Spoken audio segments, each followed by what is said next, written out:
ഈ സാധാരണ രാഷ്ട്രീയ ചടങ്ങ് വരെ പ്രസംഗിച്ച് നിർത്താൻ ഉപയോഗിക്കുന്ന അവരുടെ ചടങ്ങാണ്. അപ്പൊ അതിന് ഞങ്ങളെ ക്ഷണിച്ചനുസരിച്ച് ഞങ്ങൾ വന്നതാണ്.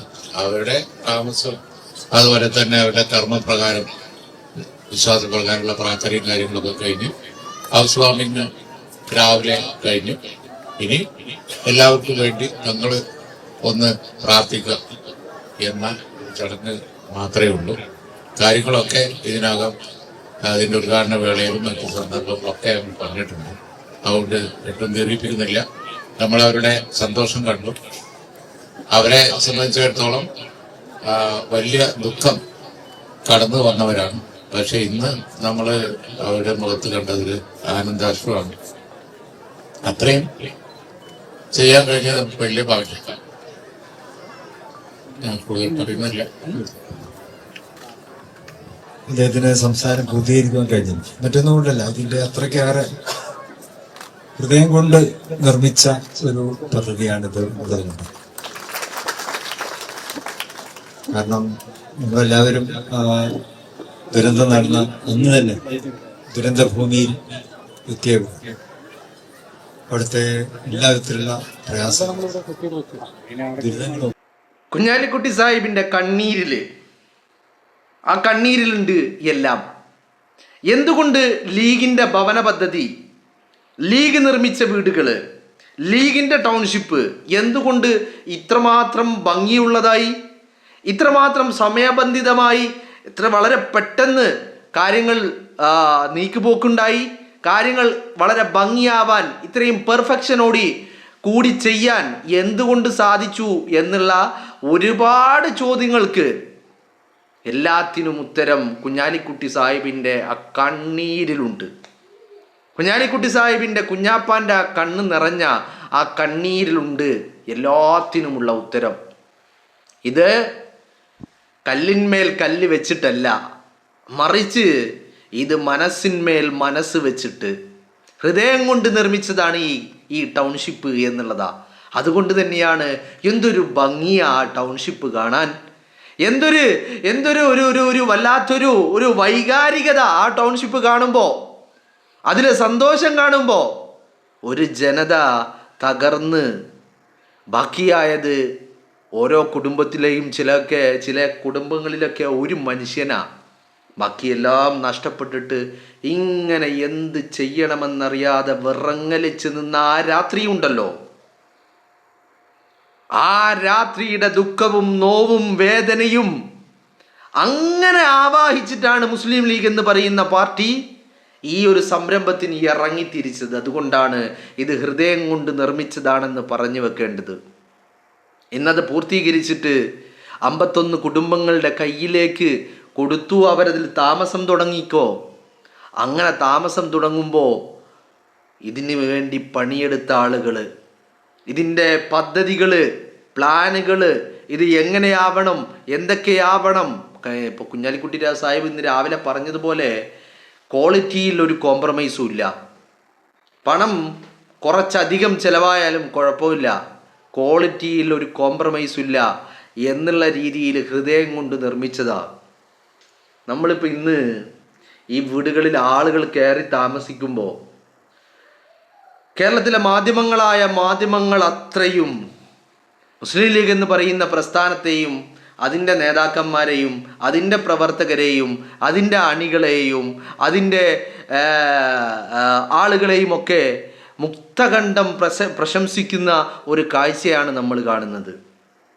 പ്രതിപക്ഷത്തിരുന്ന പാർട്ടി, കഴിഞ്ഞ 10 വർഷമായിട്ട് പ്രതിപക്ഷത്തിരിക്കുന്ന പാർട്ടി, അധികാരമില്ലാത്ത പാർട്ടി, സിസ്റ്റവും സ്വാധീനങ്ങളും ഇല്ലാത്ത പാർട്ടി, മുടക്കാൻ 1000 ആളുകൾ മറുപുറത്ത് നിന്ന പാർട്ടി, പാര വെച്ചവർ അപ്പുറത്ത് നിൽക്കുന്ന പാര ഏൽക്കേണ്ടി വന്ന പാർട്ടി, അങ്ങനെ പല രീതിയിൽ നുണപ്രചരണങ്ങൾ മുസ്ലിം ലീഗിനെതിരെ, മുസ്ലിം ലീഗിൻ്റെ ടൗൺഷിപ്പിനെതിരെയൊക്കെ നടത്തിയ ഒരു കൂട്ടം അപ്പുറം മാറി നിൽക്കുമ്പോൾ ഇതൊക്കെ ഇങ്ങനെ വാക്കുകൊണ്ടല്ല പ്രവൃത്തി കൊണ്ട് ഇതിങ്ങനെ ചെയ്ത് കാണിച്ചിട്ട് അവിടെ വന്ന് നിൽക്കുന്ന ആ ഒരു രംഗമുണ്ടല്ലോ, സ്വാഭാവികമായിട്ടും ആരും ഒന്ന് മനസ്സങ്ങോട്ട് നിറഞ്ഞു പോകും, നമ്മൾ അറിയാതെ കണ്ണ് നിറയും. ഇപ്പം ഇതിൻ്റെ വിഷ്വലുകൾ ഇഷ്ടം പോലെ സോഷ്യൽ മീഡിയകളിൽ ഇങ്ങനെ പ്രചരിക്കുകയാ. ഇതിൻ്റെ പാല് കാച്ചലിൻ്റെ അവിടെ നടന്ന പൂജാ കർമ്മങ്ങളുടെ ഒക്കെ പലതിൻ്റെയും വിഷ്വലുകൾ ഇങ്ങനെ പ്രചരിക്കുകയാ. സ്വാഭാവികമായിട്ടും ഇതൊക്കെ കാണുമ്പോൾ നമ്മുടെ മനസ്സും ഒന്ന് നിറയും അല്ലേ?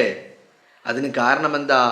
ഈ പാർട്ടി ഈ ദുരന്തത്തെ കണ്ടത് തങ്ങൾക്ക് 4 വോട്ടുണ്ടാക്കാനുള്ള മാർഗമായിട്ടല്ല, മറിച്ച് തൻ്റെ സഹജീവി നേരിട്ട വേദനയുടെയും തീരാ നോവിൻ്റെയും ഒക്കെ പര്യായമായിട്ടാണ് ഈ പ്രൊജക്റ്റ് മുസ്ലിം ലീഗ് എന്ന് പറയുന്ന പാർട്ടി കണ്ടിട്ടുള്ളത്. അതുകൊണ്ട് തന്നെയാ തങ്ങൾ പറഞ്ഞ ഹൃദയം കൊണ്ട് നിർമ്മിച്ച വീടുകൾ.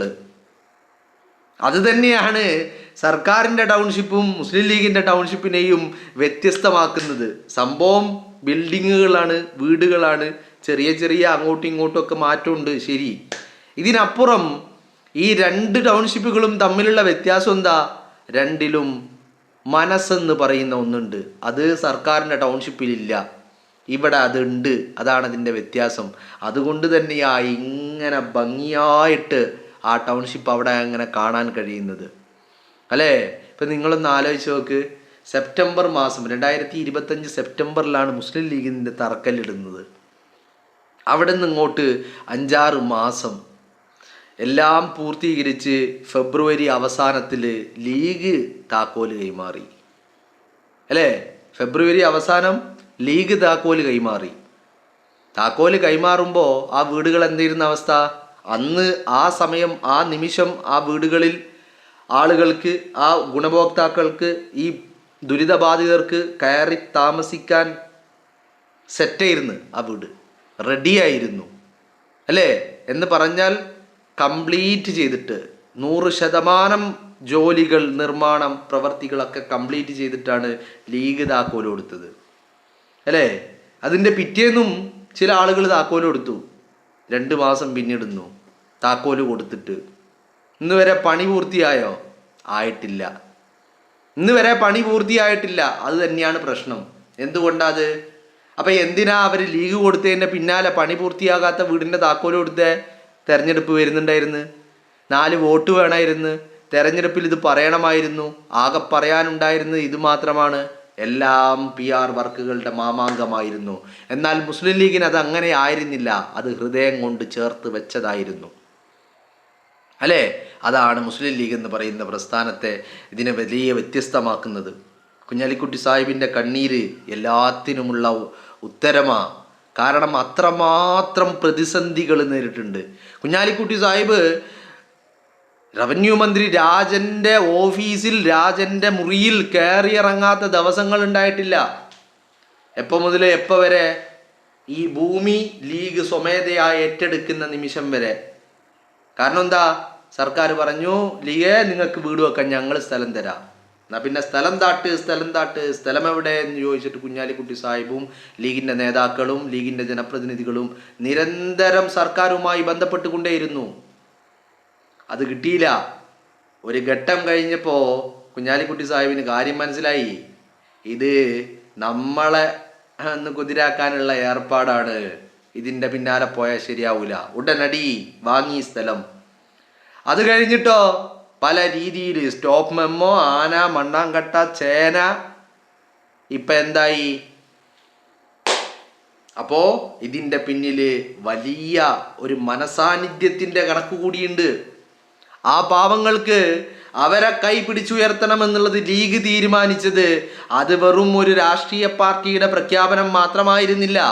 മറിച്ച് ലീഗ് അത് മനസ്സുകൊണ്ട്, ഈ പ്രസ്ഥാനം അതിൻ്റെ ഹൃദയം തൊട്ട് പറഞ്ഞതാണ് ആ വാക്കുകൾ.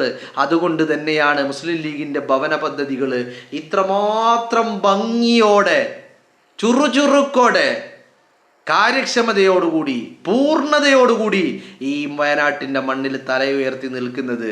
അപ്പോൾ കുഞ്ഞാലിക്കുട്ടി സാഹിബ് കുറച്ച് വികാരധീനനായാൽ, കുഞ്ഞാലിക്കുട്ടി സാഹിബിൻ്റെ കണ്ണ് നിറഞ്ഞാൽ ഇത് സാക്ഷാത്കരിച്ചതിൻ്റെ ആനന്ദ കണ്ണീരാ.